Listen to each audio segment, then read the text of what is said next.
Hello my fragrant friends, how are you guys? This one is PHI Un Rose de Kandahar. You know, we've all heard of this one, of course. Some people don't like it, some people absolutely love it and treasure it, and it is kind of like a little masterpiece. And I'm on that side. I really think this is a creative piece of art, you know, when it comes to fragrance. I just really love the opening all the way down to the bottom, and it's just really, really beautiful. So as we know it, this one's PHI Un Rose de Kandahar by Andy Tower. Andy, you did it again. This is a beautiful, beautiful fragrance. Again, like I said, nothing new, but I've had it for a couple years now, and I really wanted to kind of give it a little bit of justice and you know, kind of share my thoughts with you guys. So, but 2013 release. Top notes are apricot, cinnamon, almond, and bergamot.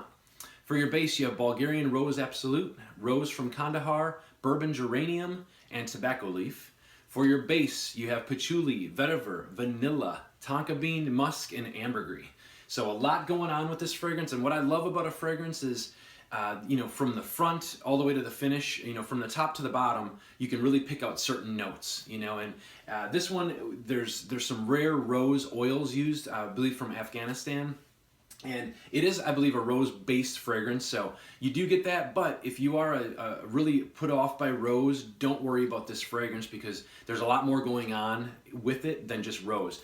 To average nose, I don't think people would even really realize that there's rose in this because there's so much, you know, the cinnamon, the spices, the fruitiness kind of all take control of it. You know, the rose is a very beautiful base, but again, you're not getting that all the time in this fragrance. So, but getting on with the you know, from the start with this, you know, from the initial blast, I get a beautiful, like, kind of a fruity, you get that apricot in there, which is really nice. It's kind of like apple, but apricot fruitiness with the bergamot. So it's kind of like a bright opening. That dies off after about 10 to 15 minutes though.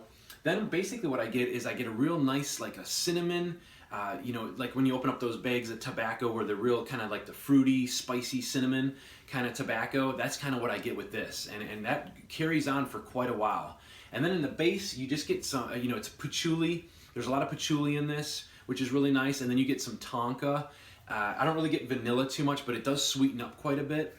And it's more of like a sweet woodiness. You know, you do have that nutty kind of feel in there too. I think the almond kind of shines a little bit throughout the wearing of it as well. So it's really some crazy notes, but it just works. You know, I really think this one is just a really creative, you know, masterfully blended fragrance, you know.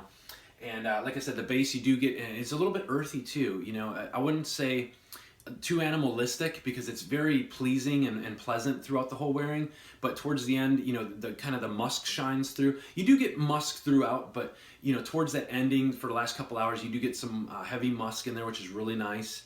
And musk, you get some vetiver, and it's just really, not really too earthy, but it's a little bit earthy, and it just really makes it perfect, you know. But guys, just such a wonderful blended fragrance. I love this from all the way, it takes you on a journey, you know, and I love when a fragrance can do that, all the way from the top to the bottom. This is really, really a beautiful fragrance. It's $160. I think you can get it on Lucky Scent now.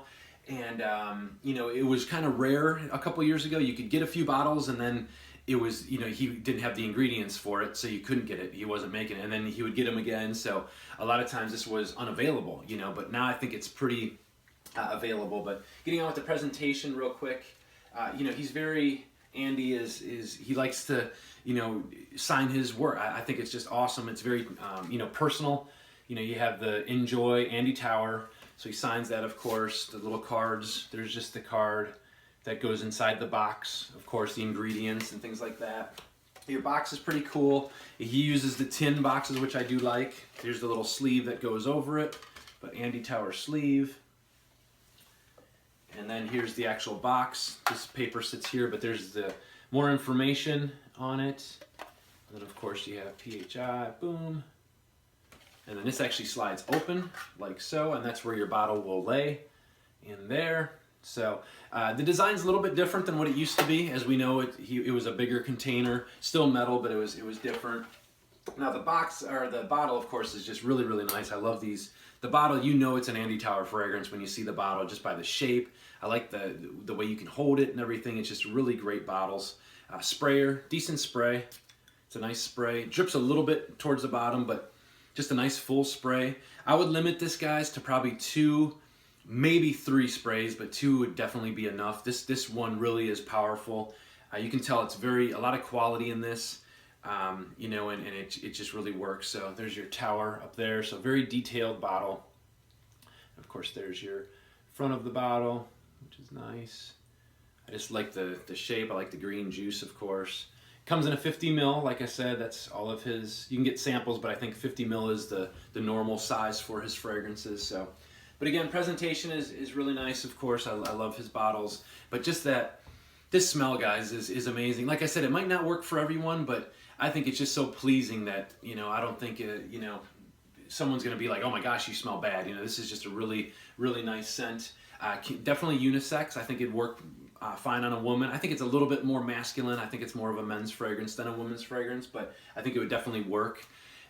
You know, versatility, I say like a nighttime spring, maybe even fall, but it's dark enough to kind of wear in the colder months, but I think it would really shine during the spring months, and that's why I kind of brought it out to your attention right now. So, but guys, awesome fragrance. I love this one, so I'd love to hear your thoughts. Again, thank you so much for subscribing and bearing with me with these non-edited. There's so much quality videos out there, and these guys are really spot on and nailing it, you know, in the fragrance community.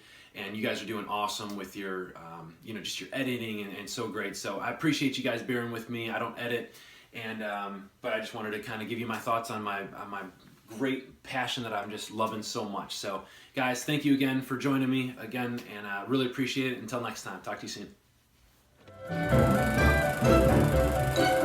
soon.